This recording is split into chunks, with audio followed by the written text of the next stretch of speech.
যুদ্ধ চলছে, একদিকে ইসরায়েল আমেরিকা, আরেকদিকে ইরান, আরেকদিকে সৌদি আরব সহ মুসলিম দেশ।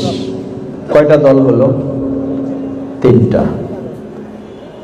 কোনো সন্দেহ নেই ইসরায়েল আমেরিকার পক্ষে আমরা কখনো হতে পারি না, কোনো সন্দেহ নেই, স্পষ্ট কথা, ক্লিয়ার।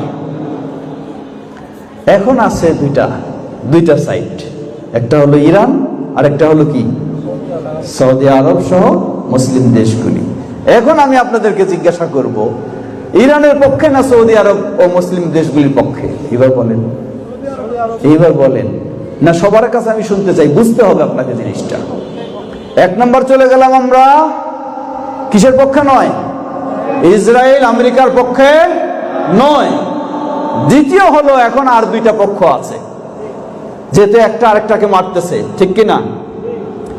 কে মারতেছে? সৌদি আরব মারতেছে নাকি? এমারত মারতেছে নাকি? কাতার মারতেছে নাকি? বাহরাইন মারতেছে নাকি? কুয়েত মারতেছে নাকি? তাহলে কে মারতেছে? ইরান। তাহলে এখন বলেন, যে মারে তার পক্ষে না যে মরছে তার পক্ষে? কার পক্ষে? কার পক্ষে আপনি? নরমালি হলো যদি আপনি ধরেন দুইটাই মুসলিম, তাহলে যাকে মারতেছে অবশ্যই আপনি কি হবেন? তার পক্ষে হবেন। যে মারছে তার পক্ষে হতে পারেন না, ঠিক কি না?